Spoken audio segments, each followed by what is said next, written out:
The chaos. Oh, the chaos is everywhere, but what's that got to do with us?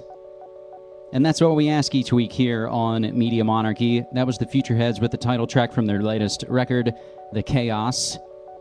And welcome, ladies and gentlemen, to wherever you are. My name's James Evan Pilato. I'm your host and webmaster of the site and show at MediaMonarchy.com, your source for alternative news, politics, conspiracies, and cover-ups.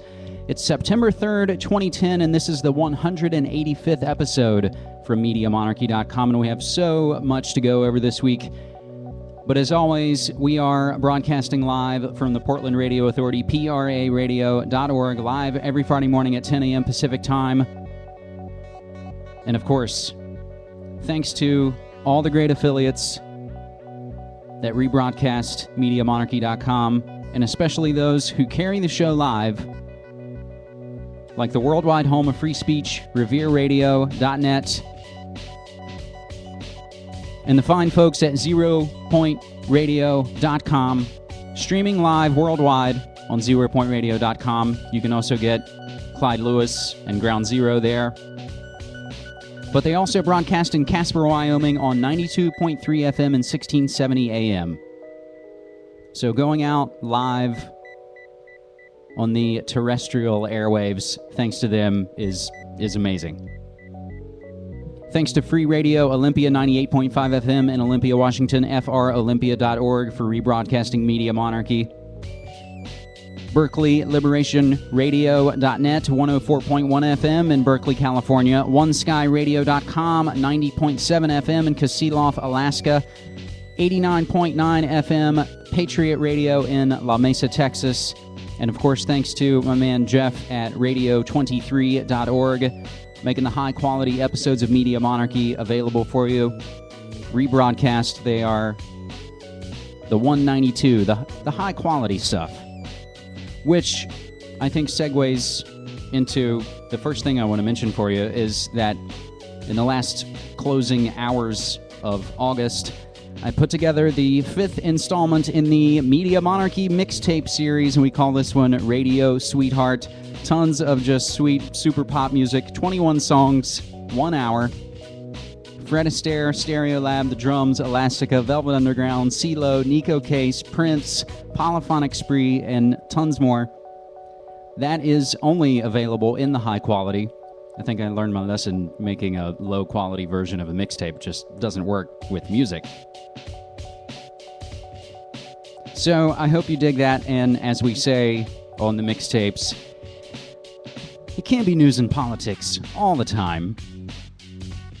But with the way things going, it's just seemingly most of the time. If we look at Google News on this September 3rd morning, as we head into Labor Day weekend, Earl may not be a hurricane when it reaches Massachusetts. Obama promising new economic proposals next week. Riskier markets get boost from jobs report. Those are the 3 top stories on Google News right now. I see nothing about the latest oil rig explosion in the Gulf of Mexico. We'll get a little bit into that. But I should also mention, just quickly, any of the ways you can get in touch: Facebook, MySpace, Twitter, YouTube, Ustream, Blip.tv, Cafe Press. Contact MediaMonarchy@gmail.com. News tips, anything. I appreciate it. I can't respond to everything, but everything is really, really appreciated. Skype, Instant Messenger, iTunes, RadioForAll.net, Archive.org. Again, just kind of building the redundancies and putting the videos and putting the audio and putting the podcast and putting them and just spreading it all around. That's the name of the game.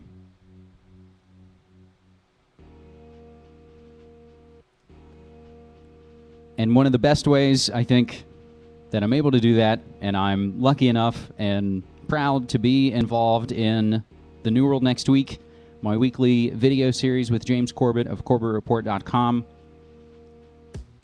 NewWorldNextWeek.com has the high-quality episodes for you. You can burn them off. They look great. And again, for folks who are never going to listen to a 2-hour podcast, a nice, short, 3-story, succinct video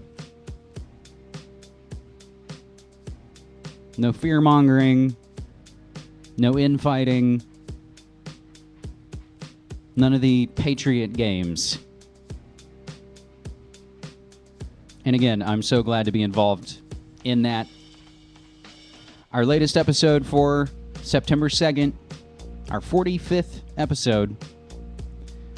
We go over things we are, I believe, going to go over all of in this episode, and that would be the new 9/11 videos, the Predator drones on the border, and the Gates and Monsanto connections. So again, newworldnextweek.com. Please help spread those episodes. They get tons of views, and more views than I get for many of just Media Monarchy things that I do. But I feel like they should and could get even more. Related to that is the latest Sunday Update video from CorbettReport.com, JFK Truth, Drug War, and the People Strike Back, a special good news episode of Sunday Update, as Corbett Report was on a hiatus last week. But I believe this weekend, it'll start spilling out at some point this weekend. CorbettReport.com has an amazing 9-year anniversary 9/11 episode. So many interviews. I can't even mention that he's been working on over the last several weeks. So we anxiously await that, and again, we want to kind of, as I maybe kick off the weekend here, remind you about the mixtape and the coming up 9/11 anniversary special. Two very different things, but again, don't hate the media, become the media.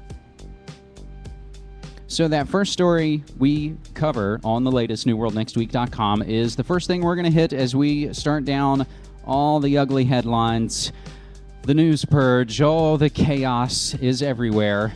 We'll start with our latest 9/11 updates. And again, now, folks, just, 8 days away from the 9th anniversary of the catalyzing catastrophic event that changed everything. The new Pearl Harbor just had been called for and predicted.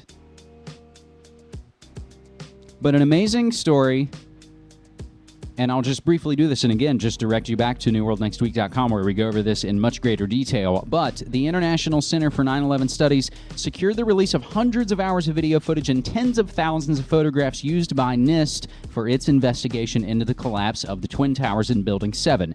The materials being released to the center under a FOIA/lawsuit against NIST.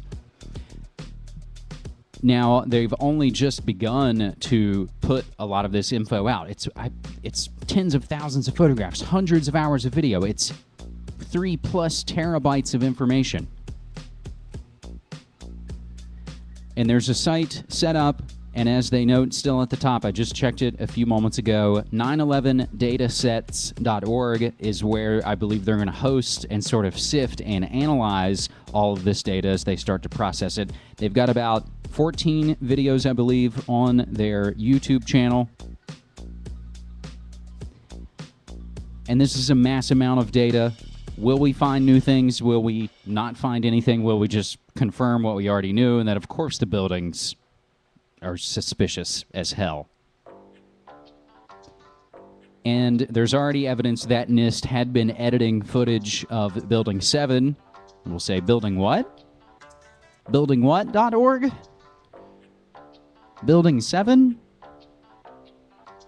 Clear editing done on the videos.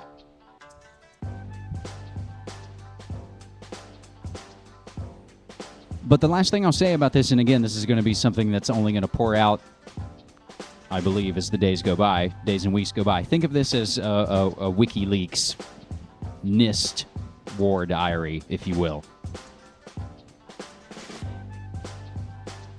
I sure would like to see terabytes of information come out about P-Tech software being run on sensitive intelligence network and other computers on 9/11, run by a designated international terrorist, knowingly. The war games, the drills, the insider trading. I'd like to see terabytes of that kind of information come out. Because again, as we always kind of say on here, we are extremely pro 9/11 truth. 9/11 would be the event that got me into paying more attention to the shell game that's been going on. But it's always the buildings that get all of the attention. And it seems to keep the discussion in that realm. And in a way, it keeps that discussion in the speculative realm, just as we're still arguing about, could Oswald have made the shots? Did they find the Mauser first, or was it the Mannlicher Carcano? And all those things are gone. It's all been either tampered or destroyed or set in stone. But we can debate about it forever. It doesn't get at the intelligence networks. That's what we have to get at. People with names and jobs and assignments.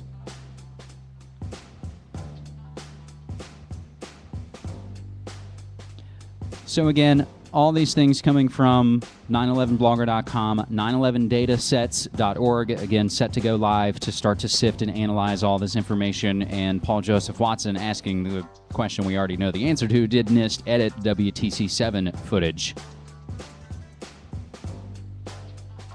Now, an interesting story that I believe we covered some time ago, and I couldn't tell you when. We'd have to dig back into the archives.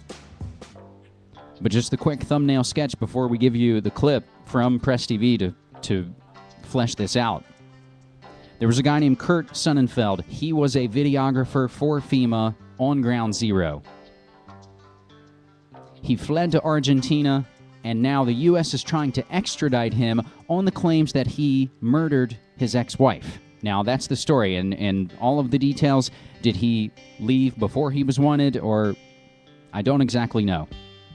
But here's Press TV talking to Kurt Sonnenfeld, 9/11 FEMA videographer. An American cameraman who said September 11th was a lie faces extradition from Argentina to the United States on alleged murder charges. Press TV's Melissa Abala reports. Argentina is rallying support for a September 11 cameraman facing extradition to the United States.